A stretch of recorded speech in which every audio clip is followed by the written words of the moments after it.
James had never been particularly ambitious. While other humans who ventured into the outer colonies sought fortune or glory, he'd simply wanted a quiet life running his small food stall on Station Kepler 442.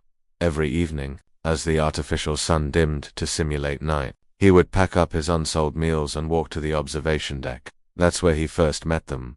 3 small creatures, no larger than house cats, with scales that shimmered like oil on water. Their eyes were vast and multifaceted, reflecting entire galaxies in their depths. They were starving, huddled in the shadows behind the recycling units, and James, being James, couldn't just walk past. "Hey there," he'd whispered that first night, crouching low. "You hungry?" The largest of the 3 had chirped, a sound like wind chimes made of crystal. James had smiled and offered them his leftover synthmeat wraps. They'd devoured the food with an eagerness that broke his heart. That was 6 months ago.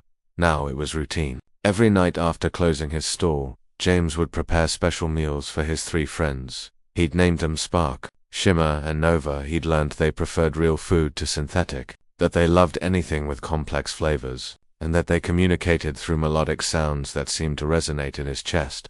"You guys are getting big," James said one evening, watching Spark, now the size of a large dog, carefully pick apart a roasted vegetable dish. "Pretty soon you won't fit behind these recyclers." Shimmer nuzzled against his leg, purring. The sound made the deck's metal floor vibrate.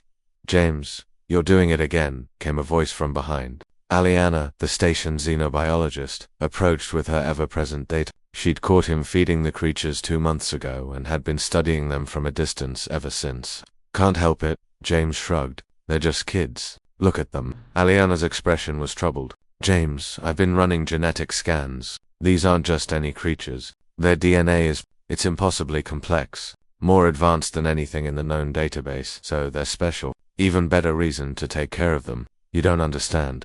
Their genetic markers match legends from the Vryn archives. Stories about the Draconae Stellarist, the Star Dragons. James, these things are supposed to be myths."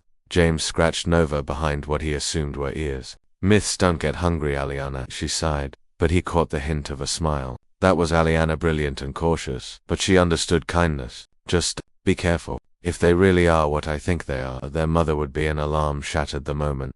Red lights flooded the observation deck as the station's PA system crackled to life. "All personnel, this is not a drill. Unknown massive vessel approaching. Military signature detected. Shields at maximum. Prepare for possible." The voice cut off. Through the observation window, space itself seemed to tear. A ship materialized, if it could even be called a ship. It was a living mountain of crystalline scales and stellar fire, wings that stretched across kilometers, eyes that burned with the light of newborn suns. "Oh God," Aliana whispered. That's a Draconis." The legends were true. The creature, no. The entity dwarfed the entire station. Its presence alone made the shields scream in protest.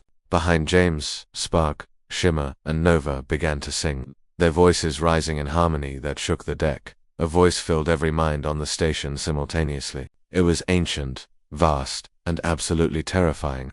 "Where are my children?" James felt his knees weaken. Around the station, he could see through the windows as fleet vessels scrambled into position, their weapons charging. Humanity's pride and military might preparing to face something beyond comprehension.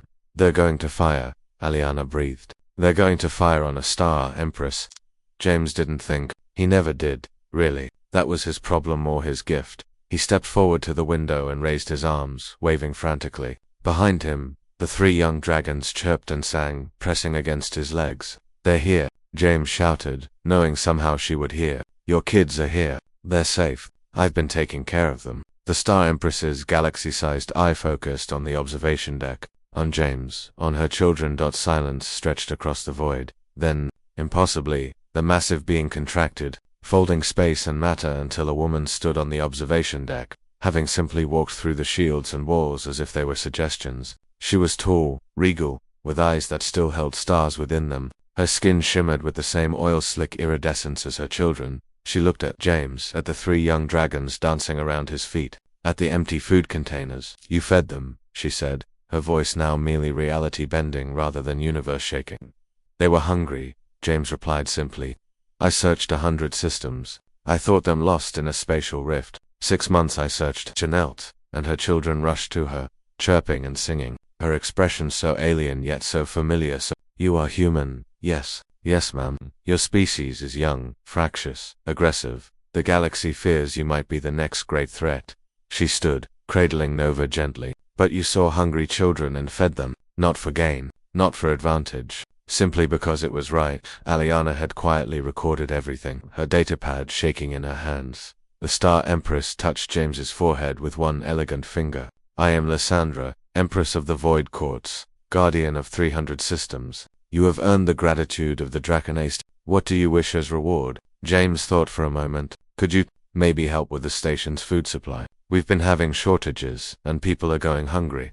Lysandra stared at him. Then, impossibly, she laughed, a sound like supernovas blooming. Humanity, she said, shaking her head. Perhaps the galaxy has been wrong about you. She marked him with a symbol that appeared on his palmar star within a dragon's claw. Any who bear witness to this mark will know you are under my protection, and any of your people who extend kindness as you have will find the same.